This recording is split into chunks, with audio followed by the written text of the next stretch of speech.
Hi hello welcome to మమ్మా semi food. ఇవాళ special France అండి. చూడండి, పచ్చి ఫ్రాన్స్ ఎంత బాగున్నాయో. గంగ రొయ్యలు, ఇవి రివర్ రొయ్యలు. 2 kgs తీసుకొచ్చి ఫ్రెష్గా సాల్ట్ అండ్ లెమన్ పిండి కొంచెం ఒక 10 minutes ఉంచి వాష్ చేసి మంచిగా 2-3 times వాష్ చేసి కడిగి పెట్టుకున్న. ఇలా తీసుకోవాలి. ఫ్రాన్స్ ఫ్రై అంటే మరి డీప్ ఫ్రై కాదండి, దగ్గరికి కర్రీ లెక్క మంచి గ్రేవీ ఉంటుంది, చాలా బాగుంటుంది టేస్ట్. చూడండి, వెయిట్ అండ్ సీ. ఫ్రై కాబట్టి కొంచెం కొద్దిగా ఆయిల్ ఎక్కువ వేసుకుంటే టేస్ట్ బాగుంటుంది. ఆయిల్ మంచిగా వేడెక్కింది. ఇన్ని ఆనియన్స్ తీసుకోవాలి. మనం తీసుకునేది 2 kgs ఫ్రాన్స్ కాబట్టి చాలా బాగా మంచి ఆనియన్స్ వేసుకుంటే టేస్ట్ బాగుంటుంది.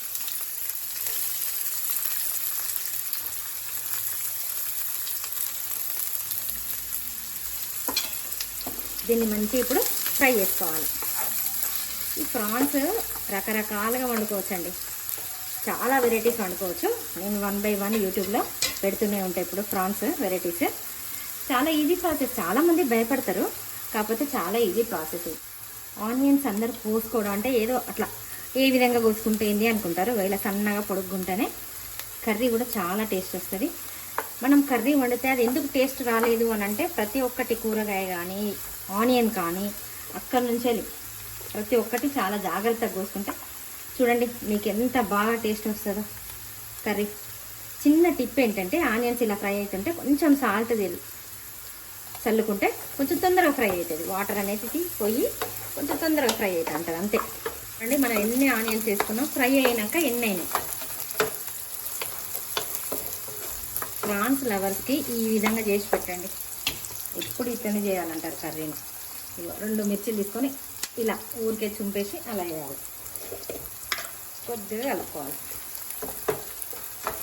మిర్చి లవర్స్ అప్పుడప్పుడు మిర్చి తింటారు చూసిరా కర్రీలో, ఊరికే కొరికి అట్లాంటి వాళ్ళు కొంచెం ఎక్కువనే మిర్చిలు వేసుకోవచ్చు.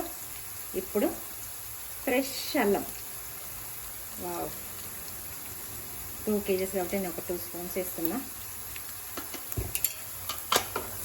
కొంచెం ఫ్రై చేసుకోవాలి. ఇప్పుడు దీని మీద పచ్చి వాసన పోయేంత వరకు ఫ్రై చేసుకోవాలి. నా వీడియోస్ ఏవైనా కూడా కొంచెం స్కిప్ చేయకుండా చూస్తే మీకు చిన్న చిన్న టెక్నిక్స్, చిన్న చిన్న మెలకువలు, కర్రీ ఏ విధంగా టేస్ట్ వస్తుంది అనేది కొంచెం అబ్జర్వ్ చేయొచ్చు. ఫ్రైలు కానీ కర్రీస్ కానీ ఏవైనా కూడా మనం కుక్ చేసుకునేటప్పుడు కొంచెం సిమ్లో చిన్న మంట మీద పెట్టుకొని వండుకుంటే ఆ కూర రుచే వేరప్ప. అట్లుంటుంది కూర, తగ్గేదేలే అన్నట్టు ఉంటుంది కర్రీ. మనం వండితే ఎందుకు టేస్ట్ రాదు. కొంచెం ఫ్రై అయిపోయింది.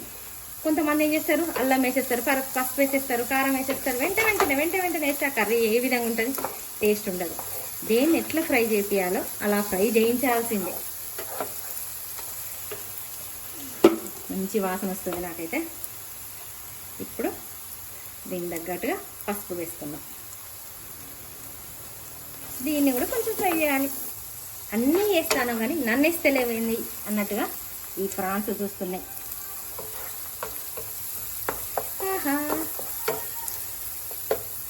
ఇప్పుడు నీళ్ళ తడి లేకుండా ఈ ఫ్రాన్స్ వేసుకోవాలి.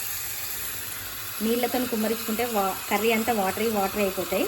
జాగ్రత్త. చూసిందా ఒక వాటర్ వస్తుంది.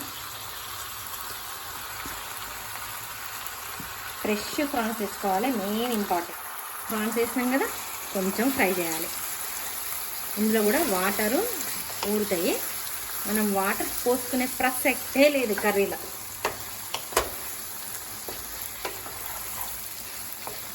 అన్నిటిని కొంచెం మంచిగా కలుపుకోవాలి. ఇప్పుడు మీరు పెట్టుకుంటే ఒక 5 minutes స్టవ్ కొంచెం పెద్దగా పెట్టుకోవచ్చు.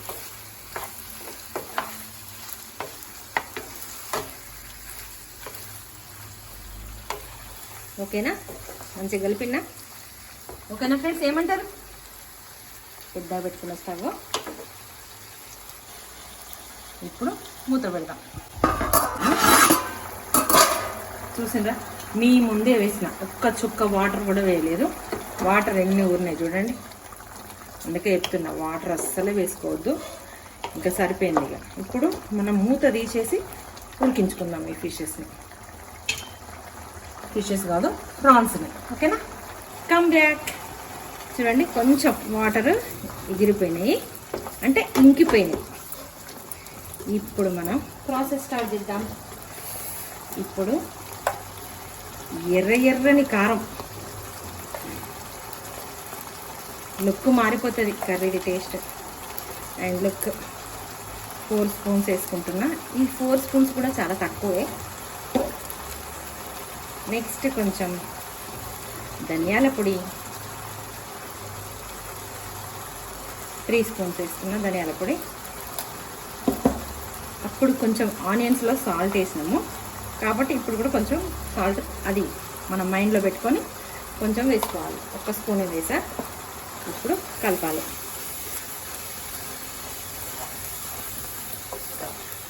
ప్రాన్స్కి ఇవన్నీ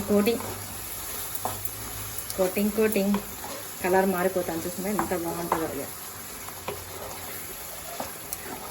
తొందరగా కర్రీ కావాలని మాత్రం వండుకోవద్దు. కొంచెం సిమ్లో పెట్టుకొని ఉడికించుకుంటేనే ఆ కర్రీ టేస్ట్ కూడా చాలా బాగుంటుంది. ఇది మాత్రం నోట్ చేసుకోండి. అన్నేస్తారు చూసారా, వాటర్ కూడా ఎగిరిపోయినాయి. ఇప్పుడు కూడా కొంచెం మనం మూత తీసుకొనే ఉడికించుకోవాలి. మళ్ళీ వాటర్ ఫామ్ అయితే మూత పెడితే వావ్ క్రేజీ టేస్టీ కర్రీ కొంచెం టేస్ట్ చూసినా కొద్దిగా సాల్ట్ పడుతుంది అంతే. కొంచెం సాల్ట్ వేసుకుంటే చాలా బాగుంటుంది. కొద్దిగా ఫ్రై అయినాక కొత్తిమీర వేసుకొని మెయిన్ ఇంగ్రీడియంట్స్ కొంచెం గరం మసాలా వేసుకోవాలి. కొద్దిగా గరం మసాలా,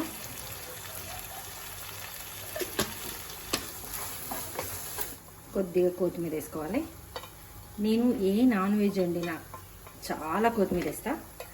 కాకపోతే ఇది కొంచెం ఉడికేటప్పుడు కొంచెం వేసుకుంటా, చివరిగా కొంచెం వేసుకుంటా. ఆ ఫ్లేవర్ మంచిగా ఉంటుంది. ఇది ఉడికాక కొత్తిమీర కనబడదు కదా, అది కొంచెం మీద వేసుకుంటే గ్రీనిష్గా గార్నిషింగ్ కోసం యూజ్ అవుతుంది అన్నట్టు.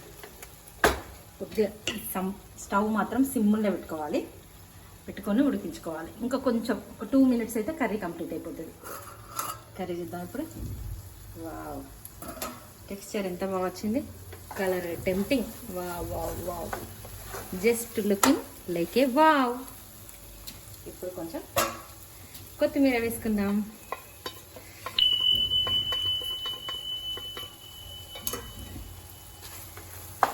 అప్పటి నుండి కూడా నేను సిమ్లోనే పెట్టిన స్టవ్. వావ్, మన ప్రాన్స్ కర్రీ రెడీ అయిపోయింది. ఇప్పుడు స్టవ్ ఆఫ్ చేసుకుందాం. ఎంత బాగుంది కూర. బగారన్నం కానీ వైట్ రైస్లో కానీ వేసుకొని తింటే సూపర్గా ఉంటుంది. కంపల్సరీ మీరు కూడా ట్రై చేయండి. If you like the recipe, please like, share and subscribe to Mama's Yummy Food. Thanks for watching. Bye bye.